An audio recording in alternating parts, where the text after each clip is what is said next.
Basic IT সিস্টেমে স্বাগত জানাচ্ছি। আমি ফাহাদ বড় মতো চলে আসলাম। আজকে আমরা পেন ড্রাইভ বুটেবল করব।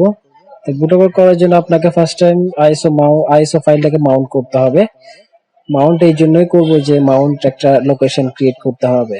ওকে, তো আমরা আইএসও মাউন্ট করে ফেলছি। আমাদের আইএসও মাউন্ট পয়েন্ট হচ্ছে এফ, এটা মনে রাখতে হবে। হ্যাঁ, এটা খুব ইম্পর্টেন্ট। ওকে, এটা চেক করে আসি। ওকে, এটা হচ্ছে আমার আইএসও মাউন্টেড এরিয়া, যেটা হচ্ছে এফ, আর হচ্ছে পেন ড্রাইভ হচ্ছে ই।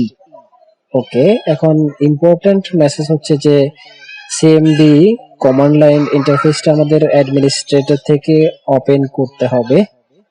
ওপেন করার পর আমাদেরকে চলে যেতে হবে ডিস্ক পার্টে। তো আমরা টাইপ করছি disk part.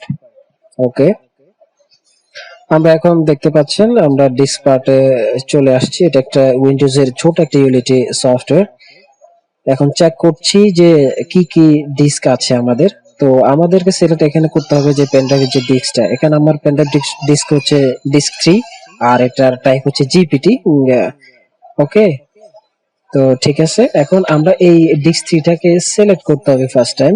Sorry, select the disk 3 as it is। আপনারা যেভাবে দেখছেন ঠিক এভাবে টাইপ করতে হবে।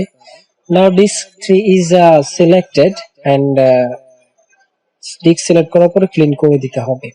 এখন আমার এই ইউএসবি তে কিছু নেই, ফুললি এমটি একটা ইউএসবি।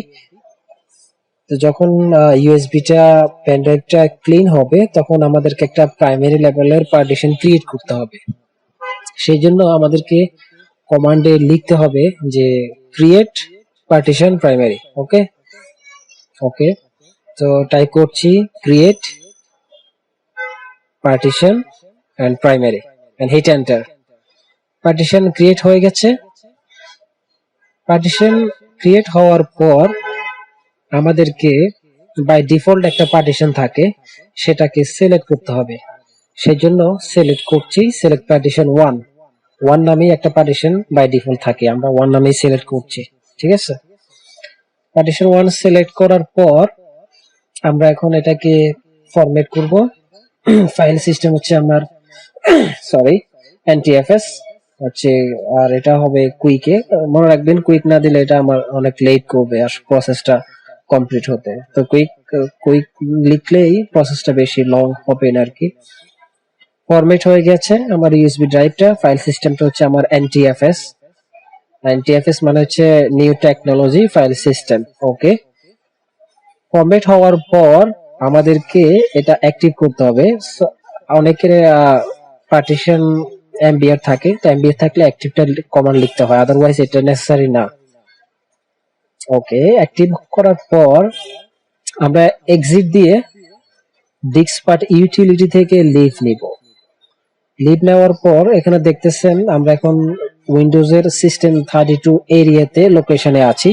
আমাদেরকে এখন সুইচ করে চলে যেতে হবে মাউন্ট এরিয়াতে, যেখানে আমরা মাউন্ট করেছি। আমার মাউন্ট পয়েন্টটা হচ্ছে এফ, আপনার অন্য কিছু থাকতে পারে, যেটা থাকবে এটা দিয়ে আপনি ওই লোকেশনে অ্যাক্সেস করবেন। করার পর আমি সিডি কমান্ড ইউজ করে বুট নামে যে একটা ফোল্ডার আছে সেখানে চলে যাচ্ছি। দেখতেছেন এফ এরিয়ার বুট নামে ফোল্ডারটাতে আমি এখন বর্তমান অবস্থান করছি। বুটের এই ফোল্ডারটার ভিতরে একটা বাই ডিফল্ট প্রোগ্রাম থাকে bootset.exe, এটা লিখতে হবে। লেখার পর স্ল্যাশ দিয়ে NT60 লিখতে হয়, এটা হচ্ছে ফরম্যাট বুট করার জন্য। আর এখানে ই লিখতে হয়, এটা হচ্ছে আমার পেন ড্রাইভের যে লোকেশনটা আছে সেটাকে রেকগনাইজ পরিচয় করিয়ে দেওয়া আর কি।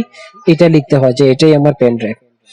পেন ড্রাইভকে যখন ইন্ট্রোডিউস করে দেওয়ার পর এখন আমার কাজ হচ্ছে আমার এই আইএসওতে যত ফাইলস আছে, হিডেন ফাইল হোক, যত ফাইল আছে সবগুলো ফাইল আমি এখন কপি করব আমার পেন ড্রাইভ লোকেশনে। সো সেই জন্য আমি এক্স কপি কমান্ড লিখে এফ লিখলাম। এফ লেখার পরে এফটা হচ্ছে আমার ISO mounted point area, and then backslash star dot star means প্রত্যেক এন্টায়ার ফাইল, দেন স্পেস দিয়ে ই ক্লোন ব্যাক স্পেস, এটা হচ্ছে আমার pen drive area. Okay, and then slash দিয়ে আপনি বোঝাতে চাচ্ছেন যে এখানে যত সাব ফোল্ডার আছে আইএসওর ভিতরে সবগুলো আইএসও ফোল্ডার কপি হবে, এবং স্পেস দিয়ে এইচ বলতেছেন যে এখানে যত যদি হিডেন ফাইলস থাকে হিডেন ফাইলও কপি হবে। ওকে, এবং এর পরবর্তীতে আমরা স্পেস দিয়ে এফ লিখলাম।